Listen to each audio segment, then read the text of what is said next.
جب لوگ جنت میں جائیں گے تو 1000 سال کی مسافت دور ہی ہوں گے کہ جنت کی خوشبو آنا شروع ہو جائے گی، لیکن 4 اشخاص ہیں جو جنت کی خوشبو نہیں پا سکیں گے۔ وہ کون کون سے ہیں؟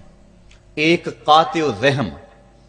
جو رشتہ داریاں توڑتا ہے، کبھی اس سے لڑائی، کبھی اس سے لڑائی، کبھی اس سے لڑائی، حالانکہ حکم ہے سل من قطعک وات من حرمک،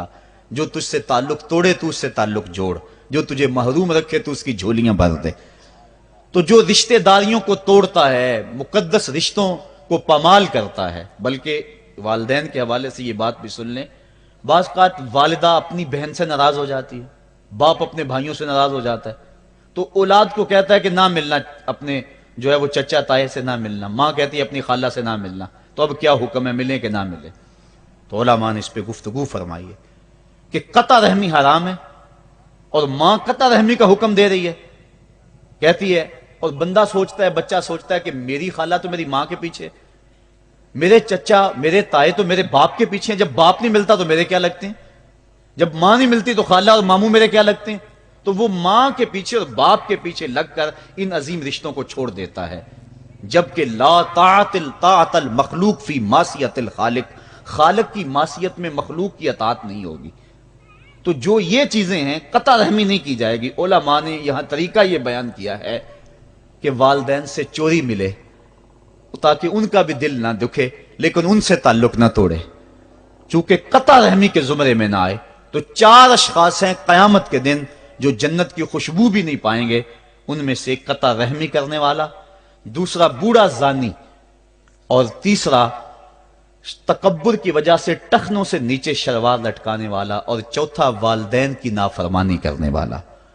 حضور فرمایا یہ 4 اشخاص ایسے ہیں کہ جو جنت کی خوشبو بھی نہیں پائیں گے۔ اور ایک اور 4 اشخاص کی کہانی سنو۔ حضور نے ارشاد فرمایا، اے عمر، اگر مجھے لوگوں کے سست ہو جانے کا ڈر نہ ہو تو میں تمہیں یہ بات کہوں کہ اس خبر کو جا کے گلی بازاروں میں بتا دو اور 4 اشخاص کی جنت کی گواہی دے دو کہ انہیں جنت میں جانے سے کوئی شے نہیں روک سکتی۔ عرض کی حضور کون کون؟ فرمایا ایک وہ عورت جس نے اپنی ساری محبتیں اپنے خامد پہ نچھاور کر دیں اور وہ اس حال میں مری کہ اس کا خامد اس پہ راضی تھا، جنت میں جانے سے اس کو کوئی شے نہیں روک سکتی۔ اور دوسرا وہ شخص جس کے بچے زیادہ ہیں، ذرائع آمدنی تھوڑے ہیں، لیکن اس نے اپنے بچوں کے پیٹ میں حرام کا لقمہ نہیں جانے دیا، محنت کرتا رہا، اوور ٹائم لگاتا رہا، مزدوری کرتا رہا اور اپنے بیٹوں کے لیے رزق حلال کی تلاش میں رہا۔